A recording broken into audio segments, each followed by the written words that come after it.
In this video, I'll demonstrate how to process a request for a Brivo ID card, photo ID card, and or access card, or the combination of two.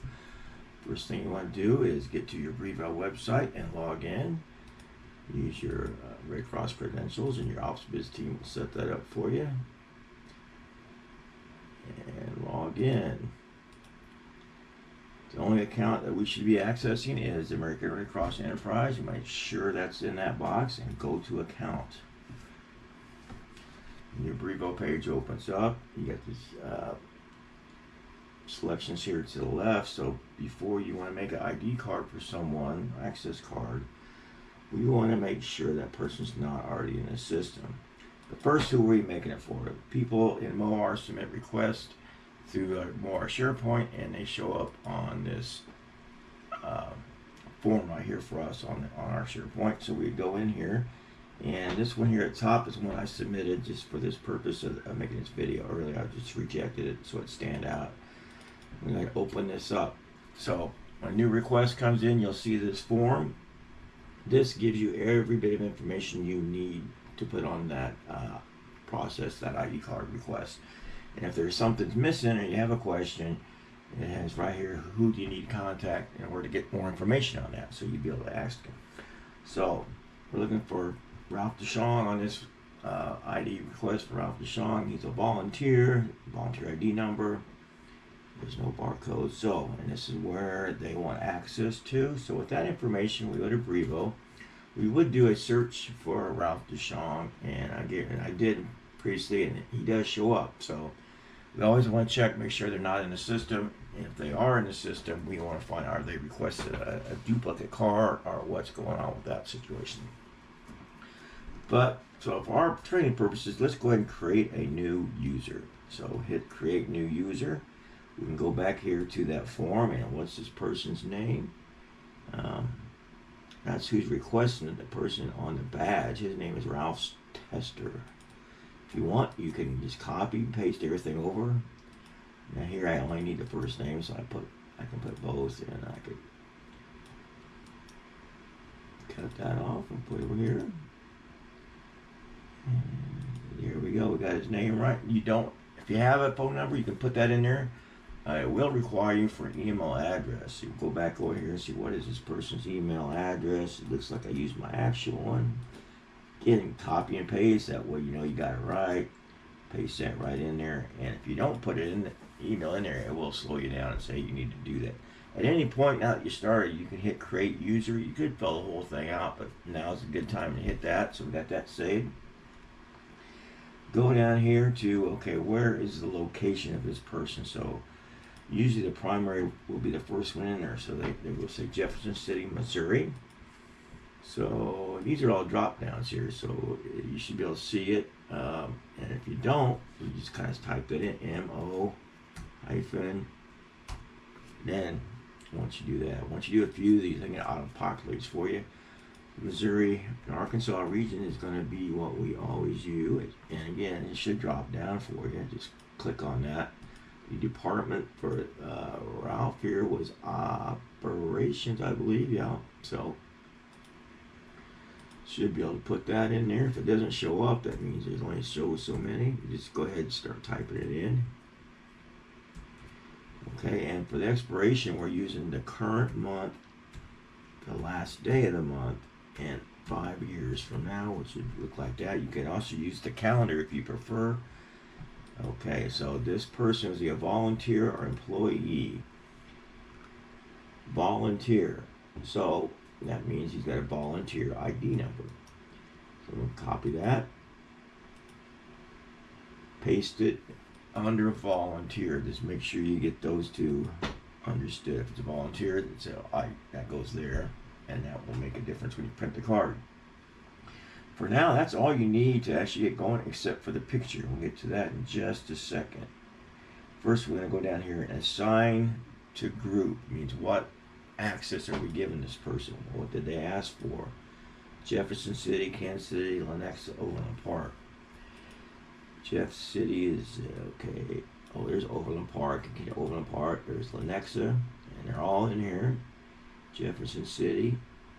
In Kansas City is a good example. It's not in here because we don't have the Brivo system installed there, so we can't put Kansas City on it. And we can let them know that if they don't already. To assign credentials is what connects them to activates the technology of the card to open those doors to those places.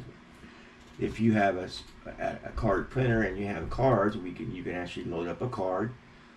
You'll take your stack, and that's 4 digits on the right hand corner is what you're going to put in here. We're always going to use facility code 1.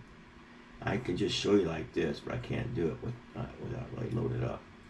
But you would load the number in there. You would select facility code 1, which is down here.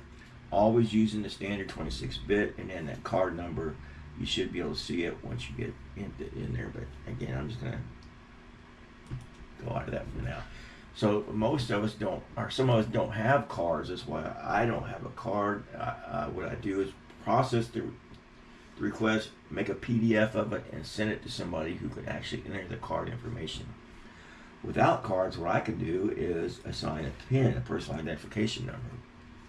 Easiest thing to remember and make it so it's standard. I go back to either the employee ID number, volunteer connection number, copy that, and put that in there. And how many digits? 1, 2, 3, 4, 5, 6, 7, 8. So this has to go to 8 to match that. And I hit generate PIN. Now that person has a PIN, something they remember or have access to, volunteer connection number or employee ID number. So now they have credentials to access these places. I can save right now so I don't lose it while I'm looking for a photo. But the next step is to upload a photo. And when you hit upload photo, it's got you set up to where it's going to take you right to the folder in our SharePoint sites where those photos get uploaded. And sometimes you got to, if there's multiple photos in there, you got to make sure you get the right one. It should have either the name of the person who submitted it and or the person who's getting the ID. So that's Ralph. Make sure that uploads. If it's too big, if it's over 2 mgs, it won't allow it, or if it's the wrong format, it'll give you an error saying unable. Before you can do anything, you make sure you save the changes. Now this card is complete. The profile is complete. We just have to print the card. And again, since I don't have a printer, I'm just going to print it to PDF.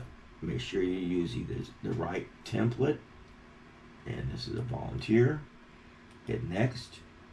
And this is going to show you up here, no warnings. That means I've got all the information I need for this card. The regions on top automatically from what we put in. First, last name, status, volunteer, employee. This would be a green field down here. And I got the BC number. So we're good to go. I can print this. And if I had the card printer, I would print it straight to the printer. But I'm going to save a PDF. Save that.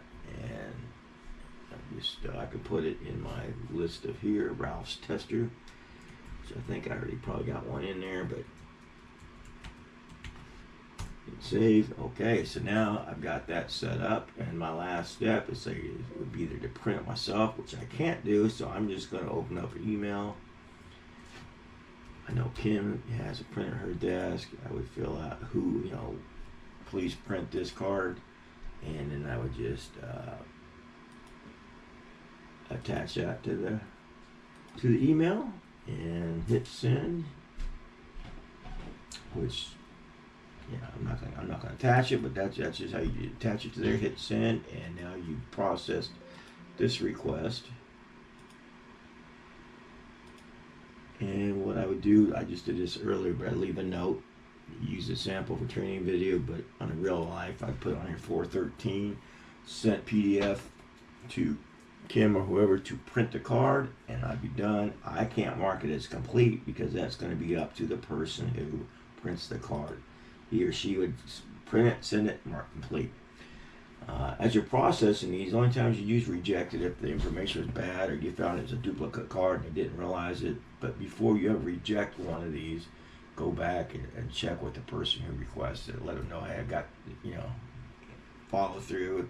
And I say, oh yeah, then we can just reject it and move on. But you don't want to just reject it and not let somebody know. So that is basically how you get the information to process the request for the ID card, access card, and get them printed. So be more detailed information in our one-page information sheet that goes along with this that can show you a little bit more about setting up schedules, opening and locking doors remotely, various things, running reports that you can do. But this was strictly how to process the request to print the card. So, thank you.